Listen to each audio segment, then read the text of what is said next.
हाथों में छड़ी, सर पर उल्टी सीधी टोपी, ढीली ढाली पतलून जिसे हाथों से बार बार पकड़कर नीचे गिरने की जुस्तजू से बाज रखना, तंग कोट, नाक के नीचे नन्ही मुन्नी मूंछें, और जब बेढंगी चाल चले तो बेइख्तियार देखने वालों के चेहरों पर मुस्कुराहट बिखर जाए। ये तारुफ है चार्ल्स स्पेंसर चैपलिन का, जिनका जिक्र किसी महफिल में हो तो इनका तस्वुर करके ही खिलखिलाने को दिल चाहता है। खामोश फिल्मों के शोहर आफाक बरतानवी अदाकार ने अपने असल नाम की बजाय चार्ली चैपलिन के जरिए ज्यादा शोहरत पाई। मज़ाही अदाकारी ऐसी की कि हर अदाकार के लिए संगे मिल बने, जिनका मखसूस गेटअप लॉलीवुड और बॉलीवुड के कई फनकारों ने धारा। कहा जाता है कि 20वीं सदी की दो मशहूर तरीन गैर सियासी शख्सियात में से एक आइंस्टाइन और दूसरे चार्ली चैपलिन है।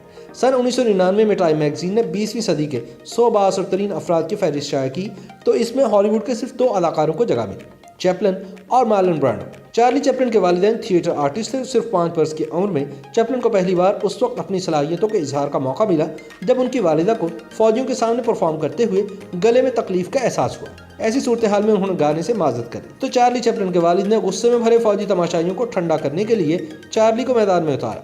उन्होंने इस मौके पर ऐसी जमकर गुलकारी की कि सुनने वाले तो जैसे इनके परस्तार ही हो गए। इसके बाद चैपलिन एक तवील अरसे तक अपनी वालिदा की तरह गुलकारी की भी नकल करके स्टेज परफॉर्मेंसेस देते रहे और यूं माँ बाप का माली सहारा बनने की जुस्तजू की। चार्ली चैपलिन की जिंदगी में एक दौर वो भी आया कि वालिद कसरत शराब नोशी की बिना पर सिर्फ 37 बरस की उम्र में चल बसे, जबकि वालिदा मुख्तलिफ नफ्सियाती बीमारियों की मेहमान बनी तो चार्ली चैपलिन को यतीम खाने में दाखिल करा दिया गया। इस दौरान भी इन्होंने तालीम और स्टेज परफॉर्मेंस से अपना नाता नहीं तोड़ा। जवानी की दहलीज पर कदम रखा तो फिल्मों में काम करके जिंदगी की गाड़ी खींचने लगे। इस मरहले पर इन्होंने फैसला किया कि अपने अंदर छुपे गमों और तकलीफ को दुनिया से पोशीदा रखकर इनको हंसाने पर मजबूर करेंगे। चार्ली चैपलिन की ख्वाहिश थी कि अगर कोई उन्हीं जैसी दुश्वारियों और परेशानियों का शिकार है तो वो उनकी अदाकारी देखकर उन्हें फरामोश करे और फिर एक के बाद एक मज़ाहिया फिल्मों में अपने मज़ाहिया गेटअप से कामयाबी की सीढ़ियां चढ़ते चले गए। चार्ली चैपलिन ने बरतानिया से अमेरिका का सफर किया तो यहाँ आकर भी इन पर फिल्मों की बरसात हो गई। वो सिर्फ एक अदाकार ही नहीं थे, बेहतरीन हिदायतकार, कहानी नवीस और मौसीकार भी थे। ये भी उन्हीं का कमाल है कि खामोश फिल्मों के दौर में उन्होंने बगैर मुकालमात बोले अपनी चुलबुली सी हरकतों के जरिए आज तक खुद को कॉमेडी आइकन बनाए रखा। साउथ टेक्नोलॉजी के मुतारिफ होने के बावजूद कई बरसों तक वो ऑडियो और मुकालमात को अपनाने से माजरत करते रहे, लेकिन फिर वक्त की ज़रूरत और फिल्म बीरों की डिमांड को महसूस करते हुए सौती तासुरात और मुकालमात शामिल करने पर मजबूर हुए। कहा तो ये भी जाता है कि चार्ली चैपलिन ने अपनी मूंछों का अंदाज हिटलर से मुतासिर होकर डिज़ाइन किया था। अब यह हुस्न इत्तफाक ही है कि एडोल्फ हिटलर और चार्ली चैपलिन एक ही महीने अप्रैल और एक ही साल सन 1889 में पैदा हुए, जबकि सन 1940 में हिटलर के किरदार को मजाक का रंग देकर इन्होंने द ग्रेट डिक्टेटर भी बनाया, जिस पर हिटलर के हामियों की जानिब से इन्हें शदीद तनकीद का सामना करना पड़ा। इस तंज़ो मिजाज से भरी फिल्म के आखिरी 5 मिनट में इन्होंने फिल्म बीनों से मुखातिब होकर कौम परस्ती और फाशिज्म के खिलाफ उठ खड़े होने की इल्तिजा भी की।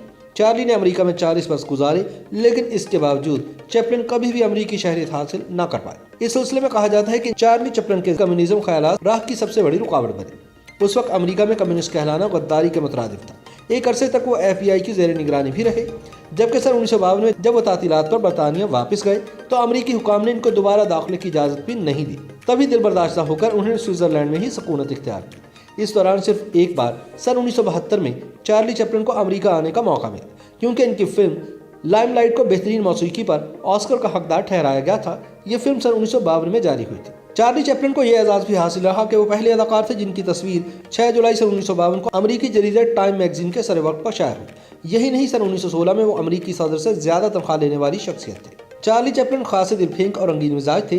4 बार दुल्हा बने और 3 बार इनकी शरीक सफ़र इनसे खासी कम उम्र थी। पहली शादी 17 बरस की अदाकारा मिल्ड्रेड हैरिस से की और फिर 16 बरस की लीता ग्रे से, और जब खुद 54 बरस के थे तो एक बार फिर 18 साल की ओना ओनेल पर दिल आ गया और ये साथ चैपलिन की मौत तक कायम रहा। जब पूरी दुनिया 25 दिसंबर सन 1977 को क्रिसमस मना रही थी तो दूसरों की जिंदगियों में अनगिनत रंग भरने वाले चार्ली चैपलिन खामोशी के साथ इस दुनिया से रुखसत हो गए।